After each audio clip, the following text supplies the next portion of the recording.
नमस्कार दोस्तों, कैसे हैं आप सब। स्वागत है आप सबका आपके अपने चैनल स्पर्श क्लासेस में।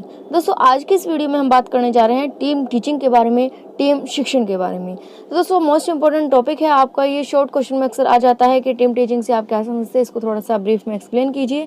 ठीक है, तो शॉर्ट क्वेश्चन में भी आ सकता है, कभी कभी लॉन्ग क्वेश्चन में आ जाता है। वैसे ज़्यादातर ये शॉर्ट क्वेश्चन में ही पूछे जाने के इसके जो है चांसेस हैं। ठीक है, तो ये टॉपिक आपका इंपॉर्टेंट है, इस टॉपिक को बिल्कुल भी मिस मत कीजिएगा। और साथ ही साथ इस वीडियो में हम टीम टीचिंग के बारे में बताएंगे, और जो इससे रिलेटेड आपने कुछ टॉपिक देखे हैं, जैसे कोलैबोरेटिव टीचिंग देखी है, ठीक है, या पीयर ट्यूटरिंग देखी है, उन सब में एक बार थोड़ा सा डिफरेंस भी डिस्कस करेंगे। तो वीडियो को लास्ट तक बिल्कुल देखिएगा और बिल्कुल भी स्किप मत कीजिएगा, ताकि आपको तीनों टॉपिक्स जो हैं ये क्लियर माइंड में आपके आ जाए। तो अगर वीडियो आपको पसंद आई तो लास्ट में लाइक करना ना भूले। तो चलिए ज़्यादा समय न लेते हुए शुरू करेंगे आज की इस वीडियो को। दोस्तों, आपका टॉपिक है टीम टीचिंग यानी कि टीम शिक्षण। इसमें क्या होता है, टीचर्स अपनी टीम बना लेते हैं, 4-5 टीचर्स मिलकर आपस में एक टीम बना लेते हैं, टीम क्रिएट कर लेते हैं और टीम में काम करते हैं बच्चों को एजुकेशन देने के लिए, बच्चों को एक बेहतर एजुकेशन प्रोवाइड करने के लिए, एक बेहतर शिक्षण देने के लिए क्या होता है, आपस में मिलजुल कर काम करते हैं, मिलकर प्लानिंग करते हैं कि किस तरह से पढ़ाया जाना चाहिए, क्या पढ़ाया जाना चाहिए, कौन सी टीचिंग स्ट्रेटेजी अपनाई जानी चाहिए। तो वो सब चीज़ें जो होती हैं वो मिलकर एक साथ काम करते हैं, अपने उद्देश्यों को एक साथ प्राप्त करते हैं। ठीक है, तो टीम टीचिंग क्या होती है, ग्रुप ऑफ इंस्ट्रक्टर्स या टीचर और इंस्ट्रक्टर्स का ग्रुप होता है जो कि एक साथ काम करते हैं उद्देश्य से। एक उनका पर्पस होता है, पर्पसफुली, रेगुलरली यानी कि नियमित रूप से करते हैं, और कोऑपरेटिवली यानी कि एक दूसरे के साथ सहकारी रूप से समन्वय बनाकर जो है काम करते हैं बच्चों के लिए, बच्चों को एजुकेशन देने के लिए, उनको टीचिंग देने के लिए। ठीक है, जो टीचर्स होते हैं वो आपस में एक साथ मिलकर एक गोल को रखते हैं कि हमारा ये गोल है, उसके अकॉर्डिंग अपने सिलेबस को डिज़ाइन करते हैं, इंडिविजुअली लेसन प्लान को प्रिपेयर करते हैं और बच्चों को पढ़ाते हैं। लास्ट में जो पूरा रिजल्ट होता है उसको इवेल्युएट करते हैं। कुल मिलाकर टीम टीचिंग में यहाँ पर टीम बना दी जाती है टीचर्स की, और वो टीचर्स मिलकर बच्चों के बेहतरी के लिए काम करते हैं। ठीक है, अब बात करते हैं कि अगर आपने कोलैबोरेटिव इंस्ट्रक्शन पढ़ा था पहले, और कोलैबोरेटिव इंस्ट्रक्शन और टीम टीचिंग में क्या डिफरेंस है। तो डिफरेंस में आपको बताते हैं, जो कोलैबोरेटिव में होता है उसमें अक्सर जनरली जो होता है 2 टीचर्स को लेकर हम हमेशा चलते हैं कि उसमें 2 टीचर्स होते हैं। एक हमारा जनरल टीचर्स का होता है, मतलब जनरल एजुकेशन के टीचर्स, और दूसरा हमारे स्पेसिफिक एजुकेशन के टीचर होते हैं, यानी कि स्पेसिफिक टीचर्स होते हैं। जनरली हम ये थॉट माइंड में रखकर चलते हैं। बाकी कुछ केसेस में 2 से ज़्यादा टीचर्स भी उसमें हो सकते हैं। ठीक है, तो वहाँ पर लेकिन हम मान कर चलते हैं कि 2 ही टीचर्स होते हैं, लेकिन यहाँ पर तो नाम ही टीम का आ रहा है। तो टीम में तो 3 या 3 से ज़्यादा, 4-5 टीचर्स आपस में मिलकर एक साथ काम करते हैं। ठीक है, अब बात आती है टीम टीचिंग प्रकार यानी कि टीम टीचिंग के टाइप्स, टीम शिक्षण के प्रकार। अलग अलग तरीके की ये टीम शिक्षण आपका हो सकता है। सबसे पहला होता है इंटरेक्टिव टीम टीचिंग। इसमें क्या होता है, कोई भी 2 टीचर हो, कोई भी 2 इंस्ट्रक्शन हो, यानी कि 2 फैकल्टी के, पूरी फैकल्टी के कोई 2 मेंबर्स, यहाँ पर याद रखेंगे फैकल्टी के 2 मेंबर्स जो होते हैं एक साथ क्लास में आपके सामने आ जाते हैं और आपको पढ़ाते हैं, टीच करते हैं।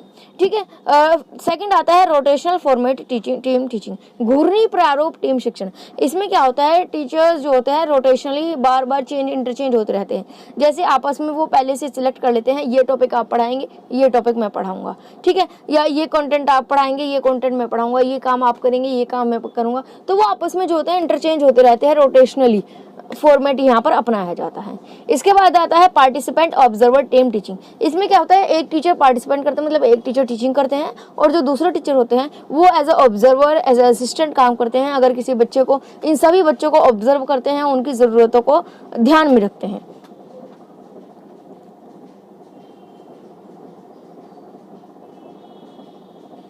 तो जो दूसरे टीचर होते हैं वो ऑब्जर्व करते हैं बच्चों को, उनसे रिलेटेड जानकारी इकट्ठे करते हैं कि भाई बच्चों को कौन सी टीचिंग मेथड सब अच्छी लग रही है, किससे रिस्पांस ज़्यादा मिल रहा है, किससे कम मिल रहा है, क्या समस्या आ रही है, उन सभी चीज़ों को ऑब्जर्व करते हैं और उससे डाटा इकट्ठा कर लेते हैं, ताकि जब प्लानिंग करें नेक्स्ट टाइम लेसन प्लान की, तो उसमें वो डाटा यूज़ किया जा सके, उसी के अकॉर्डिंग अपने जो लेसन प्लान है उसको डिज़ाइन किया जा सके। ठीक है, तो यहाँ पर आप ये सब देख सकते हैं। यहाँ पर जो पार्टिसिपेंट ऑब्जर्वर है ये काफ़ी हद तक जो है आपका कोलैबोरेटिव इंस्ट्रक्शन से मैच करता है। उसमें भी यही होता है कि एक टीचर जनरली रूप से एक टीचर टीचिंग करते हैं और जो दूसरे टीचर होते हैं वो ऑब्जर्व करते हैं बच्चों की, और उसमें वो ऑब्जर्व करने के साथ साथ बच्चों की मदद भी करते हैं। लास्ट में आता है टीम कोऑर्डिनेशन, टीम समन्वय। इसमें क्या होता है, पूरी टीम आपस में कोऑर्डिनेट करके आपस में अरेंज करती है, एक इंटीग्रेटेड करिकुलम को अरेंज करती है। मतलब एक ऐसा करिकुलम अरेंज करती है जिससे सभी सब्जेक्ट्स को एक साथ पढ़ाया जा सके। जैसे मान लीजिए इसमें क्या हो सकता है कि एक कोई एक्टिविटी रख दी जाए, ठीक है, एक लिमिटेड टाइम के बाद कुछ एक अच्छी सी एक्टिविटी रख दी जाए, कुछ एक प्रोग्राम रख दिया जाए सभी टीचर्स मिलकर, जिसमें क्या हो, बच्चों को हर एक सब्जेक्ट से रिलेटेड कुछ ना कुछ नॉलेज मिल सके। बच्चों को एक इंटीग्रेटेड प्रोग्राम जो है वो रखा जा सके, ठीक है। तो ये होता है आपका टीम कोऑर्डिनेशन। अब ये जो आपकी टीम टीचिंग होती है, इससे बच्चों को भी बेनिफिट होता है, टीचर्स को भी बेनिफिट होता है। अगर हम मेरिट्स की बात करें तो मेरिट्स टीचर्स के लिए भी हैं और स्टूडेंट्स के लिए भी है। ठीक उसी प्रकार से अगर हम लिमिटेशंस की बात करें तो लिमिटेशंस भी बच्चों के लिए भी है और टीचर्स के लिए भी है। देखते हैं एक एक करके। अध्यापकों के लिए लाभ, यानी कि benefits for team teaching for faculties, ठीक है। टीम टीचिंग का फैकल्टी के लिए क्या लाभ है वो हम देखते हैं।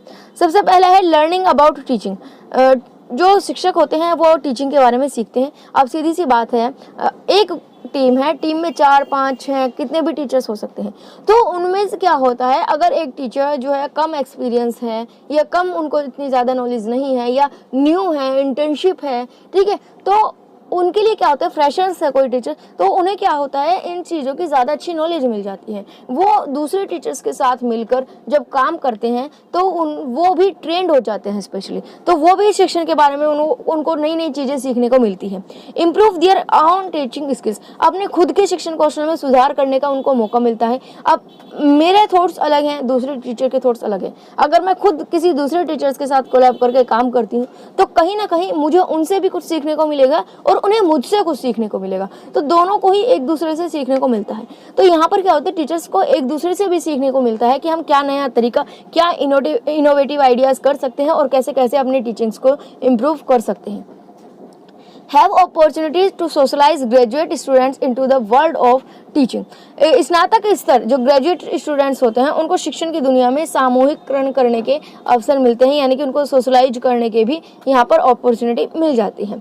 Step out of their comfort zone, यहाँ पर क्या होते हैं, सभी जो टीचर्स होते हैं वो अपने कंफर्ट जोन से थोड़ा सा बाहर कदम रखते हैं।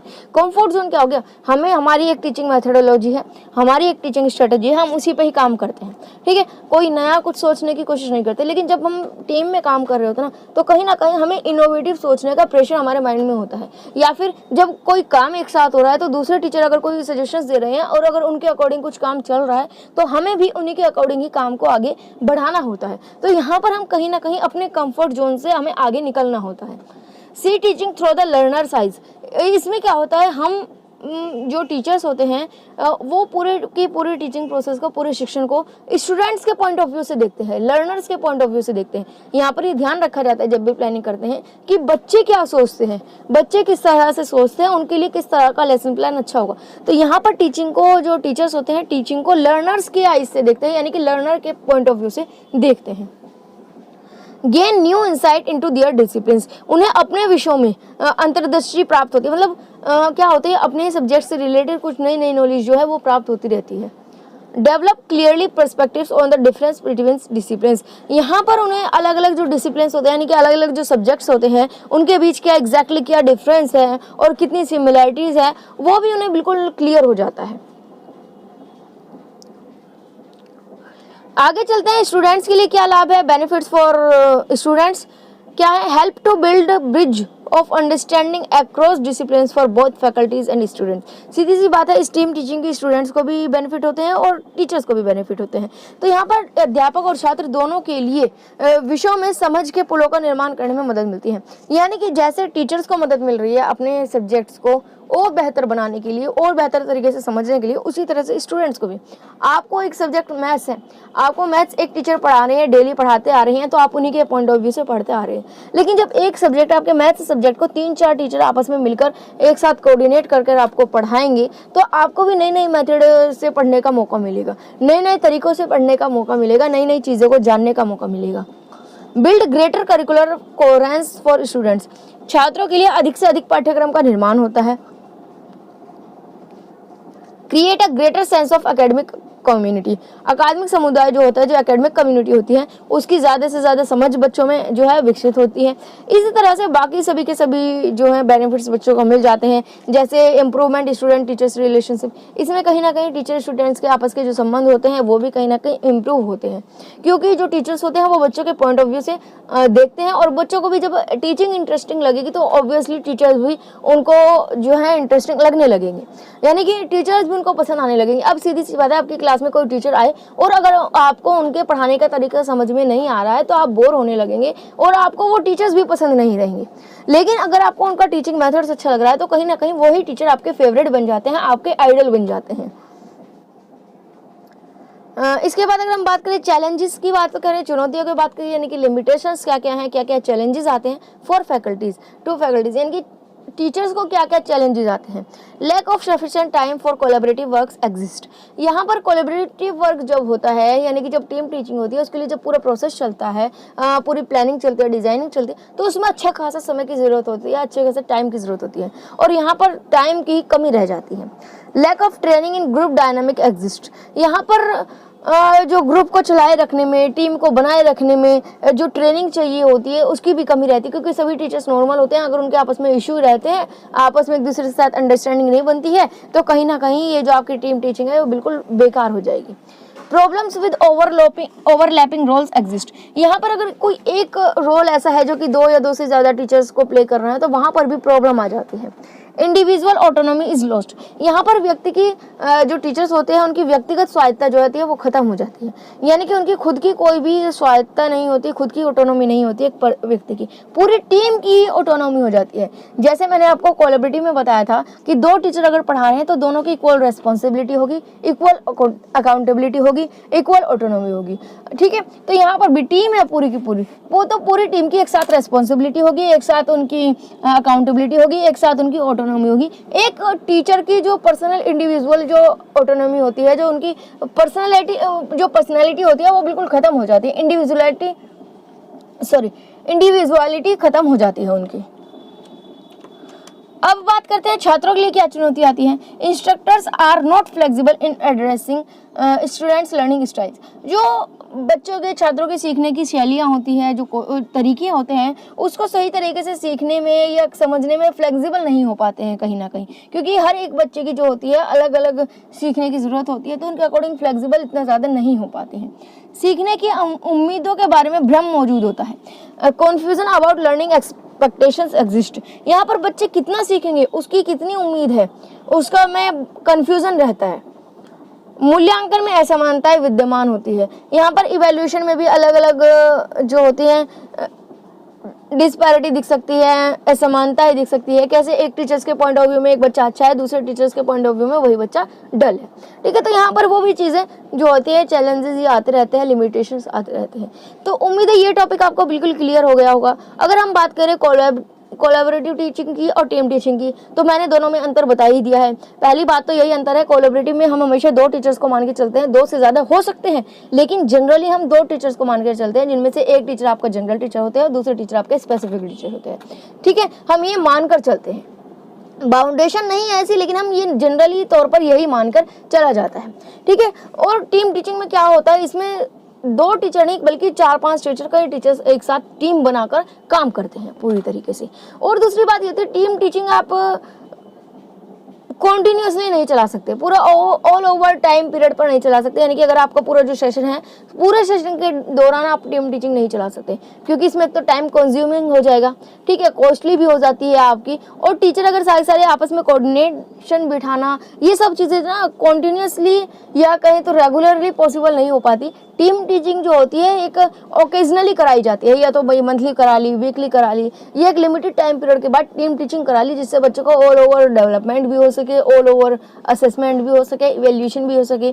तो ये कभी कभी कराई जा सकती है। लेकिन कोलैबोरेटिव टीचिंग की अगर बात करें, कोलैबोरेटिव इंस्ट्रक्शन की अगर हम बात करें, तो इंक्लूसिव स्कूलों में कोलैबोरेटिव इंस्ट्रक्शन एक आम बात होती है कि अगर इंक्लूसिव स्कूल है, इंक्लूसिव क्लास आपकी है, उसमें हर तरह के बच्चे हैं, एबल्ड भी डिसेबल्ड भी, तो वहाँ पर कोलैबोरेटिव इंस्ट्रक्शन अक्सर अपनाई जाती है कि एक टीचर्स एक्स्ट्रा रखा ही जाते हैं जो कि ऑब्जर्वर का काम करते हैं या बच्चों की हेल्प करने के लिए अलग से सपोर्ट करने के लिए रखे जाते हैं।